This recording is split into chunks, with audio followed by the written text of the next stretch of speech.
ओम नमो भगवते वासुदेवाय। ओम नमो भगवते वासुदेवाय।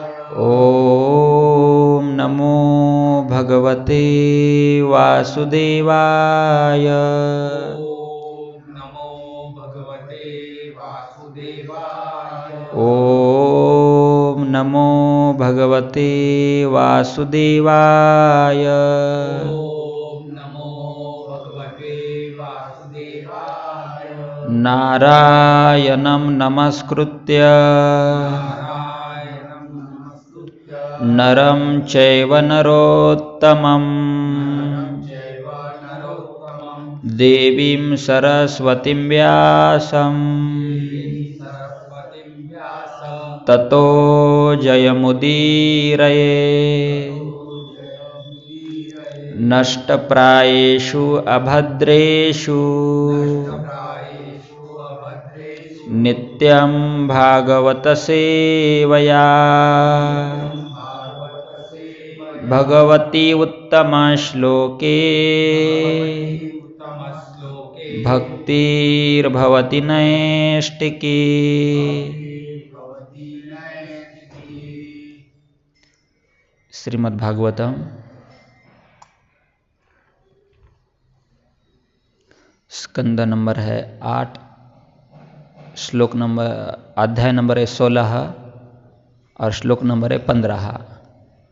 8.16.15। तस्माद् ईश भजन्त्या मे श्रेय चिंतय सुव्रत ऋतश्रियो ऋतस्थानान्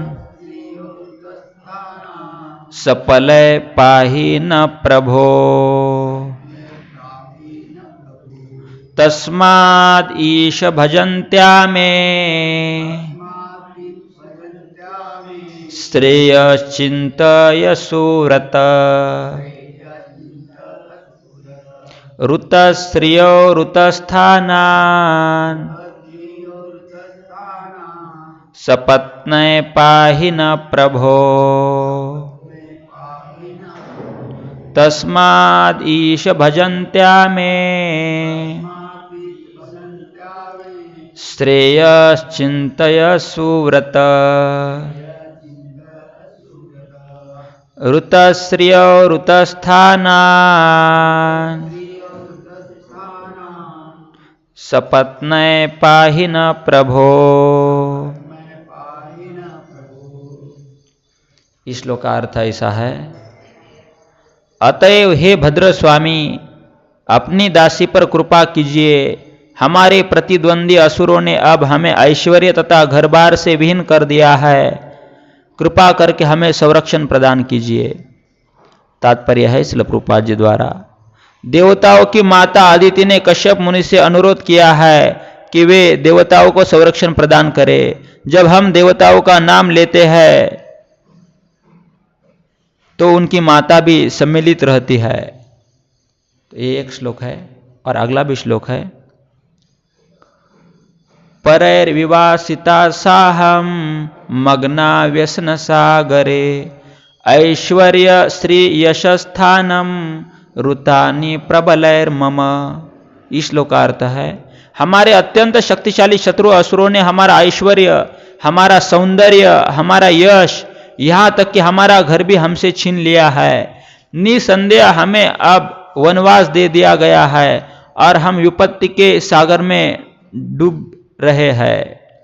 इससे तात्पर्य नहीं है। तो अगला श्लोक ऐसा है, यथा तानि पुनः साधो प्रपद्येरन् ममात्मजाः तथा विदेहि कल्याणम धिया कल्याण कृतम। इस श्लोक का अर्थ ऐसा है, हे श्रेष्ठ साधु, हे कल्याण करने वाले परम श्रेष्ठ, हमारी स्थिति पर विचार करे और मेरे पुत्रों को ऐसा वर दे जिससे वे अपनी खोई हुई वस्तुएं फिर से प्राप्त कर सके। इसे भी तात्पर्य नहीं है। तो अगला श्लोक ऐसा है, श्री शुक उवाच एवं अभ्यर्थितोदित्या कस्तामाह स्मयन्निव अहो माया बलम विष्णु स्नेहबद्धम इदम जगत। श्री सुखदेव गोस्वामी ने कहा, अब अदिति ने कश्यप मुनि से इस प्रकार प्रार्थना की तो वे कुछ मुस्काए और उन्होंने कहा, ओ भगवान विष्णु की माया कितनी प्रबल है जिससे सारा संसार बच्चों के स्नेह से बंधा है। तात्पर्य श्रील प्रभुपाद जी द्वारा, कश्यप मुनि अपनी पत्नी के कष्ट के प्रति निश्चित रूप से सहानुभूति रखते थे, फिर भी वे चकित थे कि सारा संसार स्नेह से किस प्रकार प्रभावित है। श्रील प्रभुपाद की। नमो विष्णुपादाय कृष्ण प्रेष्ठाय भूतले श्रीमते भक्तिवेदांत स्वामीति नामिने नमस्ते सारस्वते देवे गौरवाणी प्रचारिणे निर्विशेषा शून्यवादी पाश्चात्य देश तारिणे। जय श्री कृष्ण चैतन्य प्रभु नित्यानंद श्री अद्वैत गदाधर श्रीवास आदि गौर भक्त वृंद। हरे कृष्णा कृष्णा कृष्णा हरे हरे, हरे राम राम राम हरे हरे। हरे कृष्णा। तो आज की कथा में हम सभी भक्तों का बहुत बहुत स्वागत करते हैं। और आज हम श्री श्री जगन्नाथ भगवान बलदेव सुभद्रा माई गौरनिताय और श्रील प्रभुपाद जी की कृपा से यह जो श्लोक है श्रीमद् भागवतम का, तो हम इसे समझने का प्रयास करते हैं। तो पिछली बार हमने इस कथा के बारे में देखा था, अदिति जो है देवताओं की माता, वो अपने पति को प्रार्थना कर रही है कि हमारे पुत्र को मार दिया है, किसने? भगाया गया है, आसुरों ने, दैत्यों ने, वो सब भाग गए हैं। इतना ही नहीं, हमारी सारी संपत्ति उन्होंने लूट लिया है, हमारे रहने के निवास स्थान घर जो है वो भी छीन लिए गए हैं। अब हमारे पास और कुछ भी नहीं है, हम शक्तिहीन हो गए हैं, श्रीहीन है ना।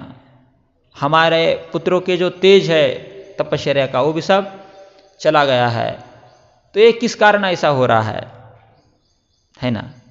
पहले तो कश्यप मुनि ने भी सोचा कि ऐसा क्यों हुआ है। कश्यप मुनि बहुत बड़े ऋषि थे जिनसे सब सृष्टि का निर्माण हुआ है। जो आसुर है उनकी भी उत्पत्ति उनसे भी हुआ है, जितने भी देवता है उनकी भी उत्पत्ति कश्यप मुनि से हुआ है। कश्यप मुनि की 2 पत्नियां थी, एक पत्नी से सारे राक्षस पैदा हुए और दूसरी पत्नी से सारे देवता। देखो, और झगड़ा किस में है? भाई भाई में तो देखो, तो वो बोलते हैं अदिति को कि क्या पाप हुआ होगा कि हमारे घर में इतना झगड़ा हो रहा है। देखो, जो बड़े लोग हैं वो क्या सोचते हैं? मूल सोचते हैं किसी कारण का, है ना। हमें कोई बोलता है तो हम तुरंत दूसरे के ऊपर गुस्सा होते हैं, लेकिन जो ज्ञानी पुरुष होते हैं वे तुरंत किसी के ऊपर गुस्सा नहीं होते। वो पहले सोचते हैं ये ऐसा बोल रहा है, इसका कारण क्या है, फिर सही है या गलत है, और फिर उसका निर्णय लेते हैं, है ना। जगन्नाथ भगवान की जय, बलदेव सुभद्रा मैया की जय, गौरनिताय की जय, श्रील प्रभुपाद की जय। देखो, है ना। तो इसके मूल पर जाते हैं। ऐसा कश्यप मुनि विचार कर रहे हैं, इतना सारा हमारे घर में क्या हुआ है, विपदा आई है, मतलब हमारे हाथ से क्या पाप हुआ होगा। देखो क्या सोचते पुरुष, जो भगवान का भक्त है वो पहले खुद के बारे में सोचता है, और जो भगवान का भक्त नहीं वो दूसरे के बारे में सोचता है। कोई बोलता है तो हम पहले हमारे बारे में सोचेंगे, मेरी क्या गलती रहेगी, क्या पाप हुआ होगा जिसकी वजह से इतना मुझे डांट पड़ रहा है। और कोई अलग व्यक्ति है, मतलब अभक्त है, तो कोई बोलता है तो वो ये नहीं सोचता है कि मेरा कोई पाप है, वो सोचता है अरे आपका ही पाप है, और उसको गालियाँ देता है ना। कश्यप मुनि ने सोचा कि हमारा क्या पाप हुआ होगा, क्या कोई अतिथि हमारे घर में आया था और इसको आपने उसका सत्कार नहीं किया है। ऐसा अतिथि को बोला, क्योंकि कोई अतिथि हमारे घर में आता है तो हमने क्या करना चाहिए, उसका स्वागत करना चाहिए। नहीं करते हैं तो हमारा सारा पुण्य वो लेके जाता है, ऐसे शास्त्र में कहा है। हमारे घर में कोई साधु आया है, उसका आपने आदर नहीं किया है। क्या कोई ब्राह्मण आया है, उसको आपने दक्षिणा नहीं दिया है, जिसकी वजह से आपके ऊपर ये पाप आया है। देखो जो साधु पुरुष है वो कैसे सोचते हैं, है ना, क्योंकि दुख हमारे जीवन में आने वाला है और हर एक दुख का कारण कोई ना कोई होता ही है। उसके अलावा हमारे जीवन में दुख आते ही नहीं है ना। ऐसे बहुत प्रकार के दुख है और सारे दुख किसकी वजह से आते हैं? कोई ना कोई पाप, कोई ना कोई अपराध हमारे हाथ से होता है। इसके अलावा दुख जीवन में ये सारे दुख है, मतलब हमारा पहले किया हुआ कर्म है, इसकी वजह से अभी हम दुख भोगते हैं, है ना, सारे दुख। तो ऐसा है ना। कभी कभी हमारे शरीर में बहुत सारे रोग आते हैं, हमें लगता है ये रोग आया, ये रोग आया, ये डॉक्टर के पास जाओ, उस डॉक्टर के पास जाओ, लेकिन क्यों रोग आते हैं हमें उसका सामान्य कारण पता है। कोई आमट खाते हैं तो सर्दी होता है, ज़्यादा चलते फिरते हैं तो पैर दुखने लगते हैं। हमें टेम्पररी दुख पता है और टेम्पररी दुख के टेम्पररी सॉल्यूशन पता है, लेकिन ये सारे परमानेंट दुखों का परमानेंट सॉल्यूशन हमें पता नहीं है। कोई भी दुख आता है तो हम टेम्पररी सॉल्यूशन देखते हैं। टेम्पररी मतलब क्षणिक सॉल्यूशन, क्षणिक औषधि, है ना। कोई ताप आता है, हम टैबलेट लेते हैं, उसका पावर 4 घंटों का होता है, 4 घंटे ताप चला जाता है फिर आता है। हम परमानेंट सॉल्यूशन निकाल सकते हैं परमानेंट दुखों के ऊपर? नहीं। आपको पता है परमानेंट जो स्थायी दुख हमारे जीवन में कौन कौन से है? कौन कौन से दुख है हमारे जीवन में? आध्यात्मिक, है ना। और कौन से दुख है? हाँ, ऐसे 4 दुख कहे गए हैं शास्त्र में। दुख उसको कहते हैं जो सबके जीवन में है, और ये जो 4 दुख है वो सबके जीवन में, ऐसा कोई नहीं है कि जिसके जीवन में ये 4 दुख नहीं है। तो ये 4 दुख ऐसे है, उसको कहते हैं जन्म मृत्यु जरा व्याधि। हमारे भाषा में जन्म मतलब जन्म लेना, हम हमेशा जन्म लेते हैं, अभी मनुष्य जन्म है, पहले कुछ तो थे और आगे भी होने वाले है ना। देखो तो जन्म हम लेते हैं, तो जन्म क्या है? दुख कहाँ गया है? हमें आनंद लगता है, जन्म हुआ मतलब बर्थडे मनाइए, ये कीजिए वो कीजिए, लेकिन जन्म मतलब क्या कहाँ गया है शास्त्र में? दुख ही कहाँ गया है। क्यों दुख है? क्योंकि कितना दुख है, देखो ना, माता के गर्भ में कितने दिन सड़ना पड़ता है एक ही जगह पर। हम ऐसा बैठते एक जगह पर तो 1 घंटा बैठ नहीं सकते, पैर इधर से उधर करते हैं और माता के गर्भ में कितने समय तक रहना पड़ता है? 9 महीने 9 दिवस, ऐसा हलना भी नहीं, ऐसा ही। और नाक में मुंह में क्या होता है? एक जगह ऐसा कहाँ गया है? नाकी तोंडी कुर्मी किडे गर्भवतीचे दुख गाड़े कौना पुढे सांगावे। नाक में मुंह में सभी जगह क्या होता है? गंदा पानी होता है, और किसको बोल भी नहीं सकते, रो भी नहीं सकते। देखो कैसी वहां पे स्थिति है ना। इतना दुख है, इसलिए सबसे बड़ा दुख कहाँ गया है? जन्म का दुख। उसके बाद 2 नंबर का दुख है, वो है मृत्यु का दुख। मृत्यु के समय भी बहुत दुख होता है, ऐसा शास्त्र में कहा गया है। किसी को बिच्छू काटता है तो कितना दुख होता है, ऐसे हजारों एक साथ ही काटते हैं हमारे शरीर को, तो कैसा दुख होगा। तो ऐसा दुख कब होता है हमें? मृत्यु के समय। सोचो ना, हमारे कोई चीज़ होती है वो घूम जाती है तो हमें क्या होता है? दुख होता है। 1000 रुपये की थी, 2000 रुपये की थी, है ना। मोबाइल घूम जाता है तो कितना दुख होता है। तो हम किसको घूमते हैं मृत्यु के समय? जिस शरीर को जन्म भर कभी छोड़ा ही नहीं हमने, उसको हमने छोड़ना होता है। और इतना चिपका हुआ होता है शरीर, है ना, आत्मा और हमारा शरीर। देखो ना कितना चिपका हुआ रहेगा, जन्म भर छूटता है, कभी छूटने का समय आता है तो बहुत दुख होता है। थोड़ा सा लगता है शरीर को, थोड़ा सा, तो कितने दिन हाथ पकड़ कर रखते हैं हमेशा। देखो सारा शरीर छोड़ना है कितना दुख रहेगा, है ना। इसलिए 2 नंबर के ऊपर कौन सा दुख आता है? मृत्यु। ये सबको है, कॉमन है, जन्म मृत्यु। तीसरा है जरा। जरा मतलब बुढ़ापा। बुढ़ापा एक दुख है, ऐसा दुख है पेट में तो बहुत भूख लगती है लेकिन दांत नहीं होते कुछ खाने के लिए। देखो भूख लगती है लेकिन खा नहीं सकते कुछ खाया तो हमारे जो पेट है उसकी जो कैपेसिटी है, पचन क्षमता, वो कम होती है। पचा नहीं सकते हैं। देखो कितना बड़ा दुख है।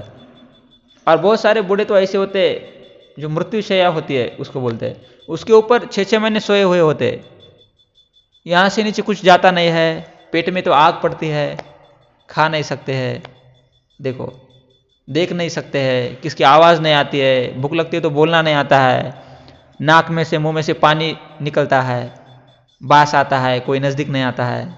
देखो कितना दुख है ये। किसी के ऊपर आना चाहिए दुख है, लेकिन सबके जीवन में है। देखो कौन है इसे छूटता है? कोई नहीं।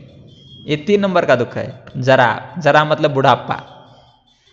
और 4 नंबर का दुख है व्याधि। व्याधि मतलब खाते तो एसिडिटी होती है, पैर दुखते हैं, सर में दर्द होता है, आंखें को दिखता नहीं है। कौन है इस दुनिया में जिसके शरीर में व्याधि नहीं है? सबके शरीर में व्याधि है। 1 घंटा चेयर पर बैठेंगे तो हमारी पार्ट क्या होती है? दर्द करने लगती है। देखो कितना दुख है हमारे जीवन में, पल पल पे दुख है। ऐसे 4 दुख है, और 4 दुख के लिए हम सॉल्यूशन ढूंढ रहे हैं, औषधि ढूंढ रहे हैं। और ऐसी औषधि ढूंढ रहे हैं जो कैसी है? टेम्पररी है। टेम्पररी मतलब क्षणिक है। कैसे औषधि लेना चाहिए? रामबाण लेना चाहिए कि क्षणिक लेना चाहिए? रामबाण। एक बार लिया तो बाद में दर्द होता है ना, पैर दुखते हैं, हम ऐसी औषधि ढूंढते हैं। ऐसी औषधि खाना चाहिए कि जो पैर बाद में मृत्यु तक कभी नहीं दुखेंगे। लेकिन ऐसी औषधि मिलती है हमें कहाँ? वो टैबलेट देता है डॉक्टर, 24 घंटा कुछ नहीं होता है, बाद में फिर शुरू होता है। देखो ये कौन सी औषधि है? क्षणिक है, उसको टेम्पररी बोलते हैं, है ना। देखो चारों दुखों के ऊपर हम चारों अलग अलग प्रकार के क्या निकाल रहे हैं? सॉल्यूशन। पहला दुख कौन सा है? जन्म। जन्म नहीं लेना है, इसलिए हम क्या सॉल्यूशन निकालते हैं? जन्म नहीं लेना है तो फिर बोलते हैं हम जन्म मृत्यु मानते ही नहीं है। लगता है सॉल्यूशन निकल गया। बहुत सारे लोग होते हैं ना, हाँ आंखें बंद करते, उनको लगता है कि हम जन्म मृत्यु नहीं मानेंगे, इसका मतलब हमें जन्म मृत्यु। वो बिल्ली जो होती है ना, मांजर, उसका बच्चा होता है छोटा, जब जन्म लेता है तो कुत्ते आते हैं तो वो डरता है। कोई कुत्ता पास में आता है तो छिपने के लिए क्या करता है पता है? सिर्फ आंखें बंद करता है, उसको लगता है मैं अभी दिखता नहीं, उसको आंखें बंद किया मतलब सब बंद हो गया। देखो इसका मतलब वो छुप गया है नहीं। हम ऐसा सॉल्यूशन निकालते हैं।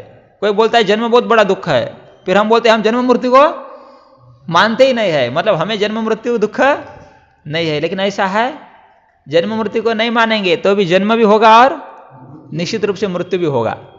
कितने सारे लोग होकर चले गए, हम मृत्यु नहीं होगा, हमारा मृत्यु नहीं होगा। हम सुनते ना, रावण, कुंभकर्ण आदि, हिरण्यकश्यपु, लेकिन मृत्यु निश्चित है। देखो उसका सॉल्यूशन हम ढूंढते नहीं है जो परमानेंट है। दूसरा है मृत्यु। सबको लगता है मृत्यु नहीं होना चाहिए, हम बूढ़े ही नहीं होना चाहिए। मृत्यु तो बुढ़ापन के बाद में होता है। इसके लिए हम क्या क्या करते हैं? देखो मृत्यु नहीं होना चाहिए इसलिए मृत्यु को भूल जाते हैं, है ना। बूढ़ा नहीं होना चाहिए इसलिए बाल भी काले करना शुरू कर दे। देखो ना, ये टेम्पररी सॉल्यूशन है ना। दांत नहीं गिरना चाहिए इसलिए अलग अलग बिठा कर लाते हैं डॉक्टर के पास जाकर, है ना। कान चला जाते हैं तो मशीन लगाते हैं। ये कौन से सॉल्यूशन है? टेम्पररी सॉल्यूशन हम लेते हैं, है ना। लेकिन परमानेंट सॉल्यूशन खोजते नहीं। लेकिन जो ज्ञानी व्यक्ति है वो टेम्पररी सॉल्यूशन खोजता नहीं है। वो कौन सा सॉल्यूशन खोजता है? परमानेंट। इसलिए अदिति बोल रही है कितने सारे दुख हमारे ऊपर आए, देखो हमारे पुत्र चले गए। तब कश्यप ने यह नहीं बोला कि अरे ये असुरों ने उनको भगाया है, मैं अभी जाऊंगा और असुर को मार दूंगा, वो भी मेरे पुत्र है। ऐसा बोलते कश्यप मुनि? नहीं, वो बोलते आपके दुखों का कारण क्या है सोचिए, है ना। तुकाराम महाराज को कहा इतने सारे लोग को रोग होते अलग अलग, सारे रोगों का कारण क्या है? तुकाराम महाराज ने ऐसा नहीं बोला कि बहुत बड़ी सात आई है, कोरोना आया है, ये आया है, वो आया है। तुकाराम महाराज ने क्या बोला कि सारे रोग किसकी वजह से आते हैं? तुका मने पापे एति रोगाच या रूपे। सारे रोग किसके रूप में आते हैं? पाप जो है वो रोग के रूप में आते हैं। किसी का सर दर्द होता है, किसी को एसिडिटी होती है, किसकी वजह से? तुका मने पापे। पहले जो हमने कर्म किया है, पाप किया है, वो रोग के रूप में हमारे जीवन में आते हैं और हमें परेशान करते हैं।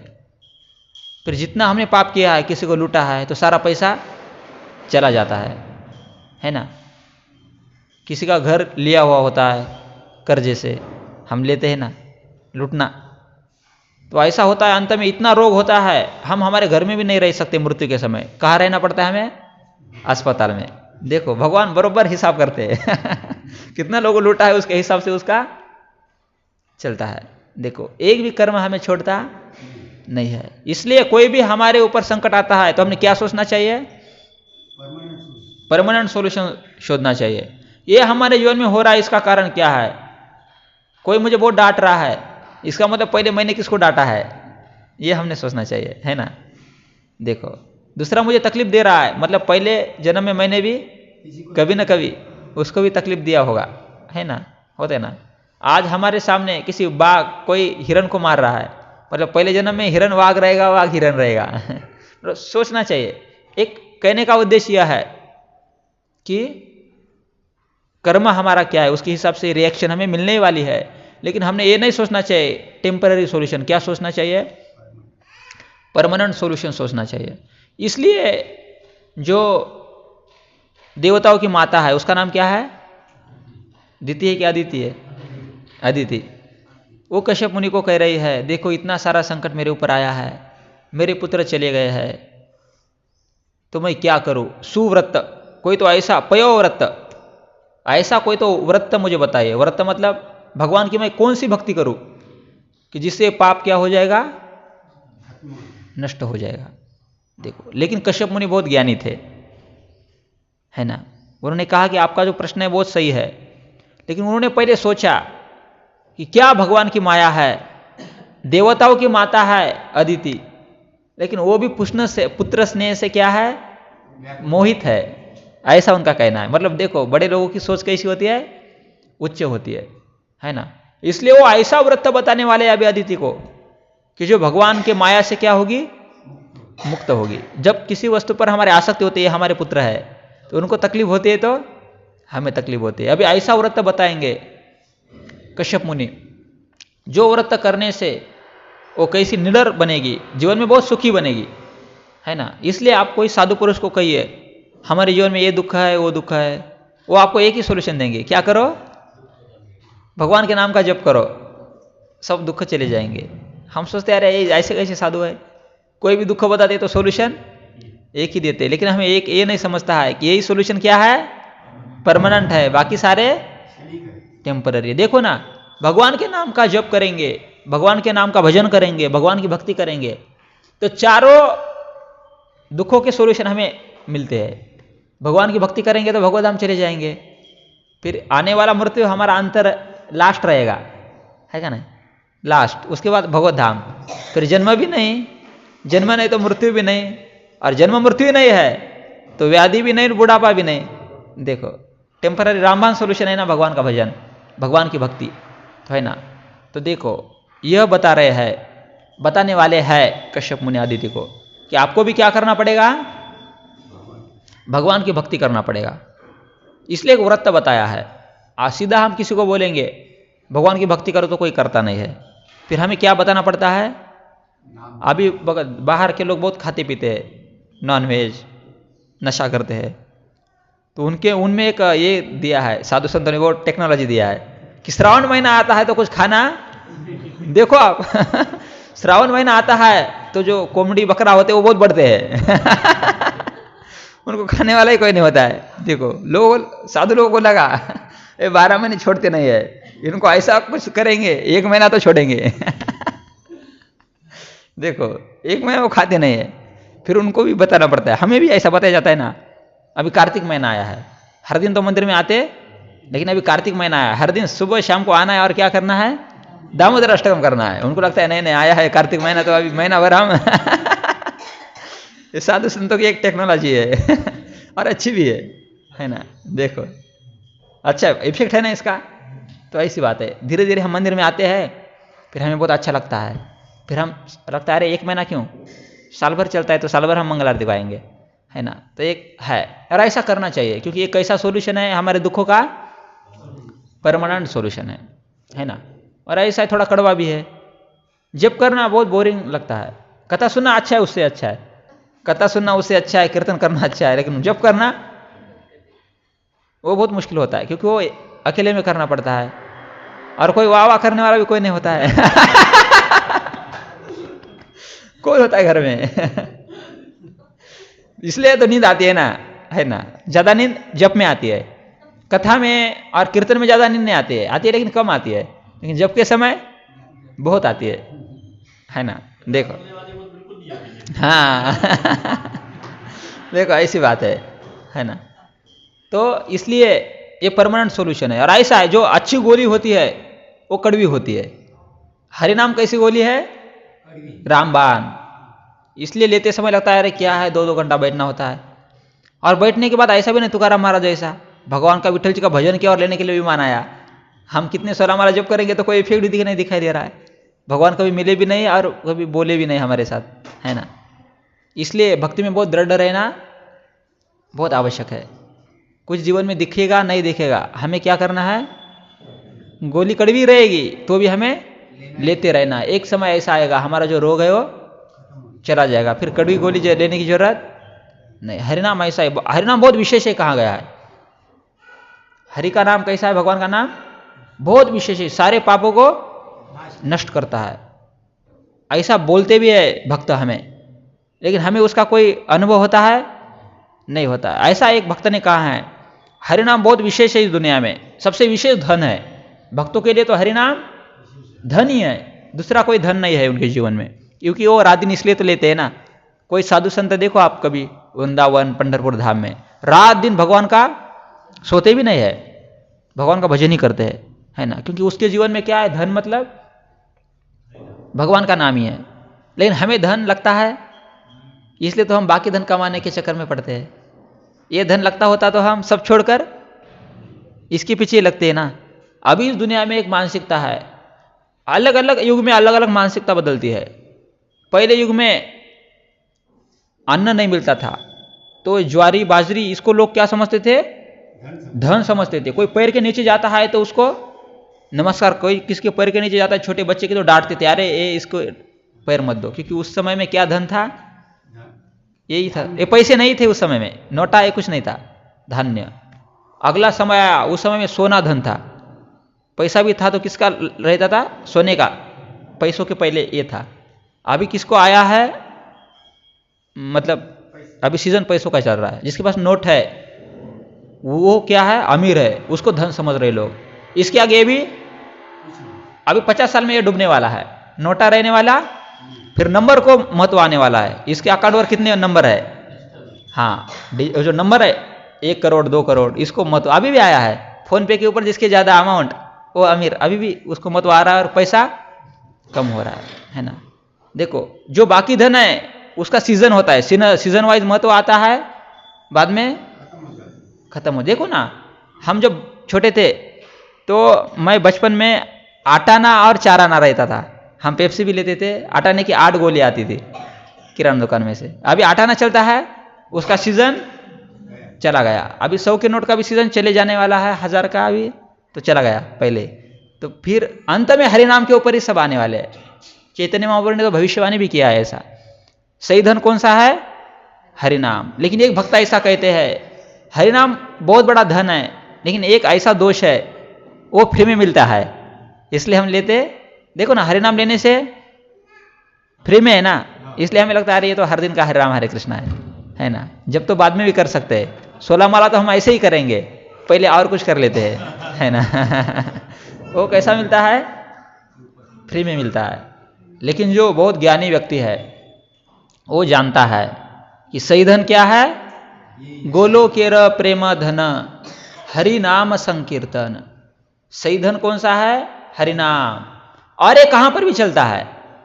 हमारे 100 की नोट अन्य देशों में चलेगी नहीं, लेकिन हरिनाम सारे देशों में लिया जाता है। सारे देशों में ही नहीं, गोलोकेर प्रेम धन, अन्य ग्रहों के ऊपर भी जिसका इस्तेमाल होता है वो धन कौन सा है? हरिनाम। इसलिए हमने भी क्या लेना चाहिए? हरे कृष्णा कृष्णा कृष्णा हरे हरे, हरे राम राम राम हरे हरे। ये विशेष धन है, ऐसा कहा गया है। और सारे दुखों का रामबाण उपाय है, तो ये बहुत विशेष है। तो यही विधि बताने वाले अभी कश्यप मुनि, उसको नाम दिया है पयोव्रत, है ना। ऐसे व्रत का नाम बताते हैं तो करने में रुचि आती है ना। कार्तिक मास, श्रावण महीना, एकादशी, हर दिन करना चाहिए, लेकिन ऐसा बताएंगे विशेष नाम तो फिर लगता है कुछ तो विशेष है। नवरात्रा, फिर विशेष कुछ तो करते हैं, इसलिए उस व्रत को नाम क्या दिया है? पयोव्रत। तो पयोव्रत क्या है, इसका जो है हम आगे अगले कई सारे कथा में सुनेंगे। लेकिन ये कथा कौन से दिन होती है? शायद सिर्फ बुधवार के दिन ही होती है ना। पयोव्रत हम सुनेंगे क्या होता है। ये अदिति ने किसको पूछा है? उसके पति को पूछा है कि ये पयोव्रत क्या है, जिसके कारण मेरे जीवन में इतने दुख आ रहे हैं, तो ये दुख सारे चले जाएंगे और अंत में ऐसा ही होगा। वो पयोव्रत जब करेगी तो फिर देवताओं को अपना राज्य वापिस मिलेगा। देखो भक्ति की ये महत्व है, तो हम आगे सुनेंगे। हरे कृष्ण।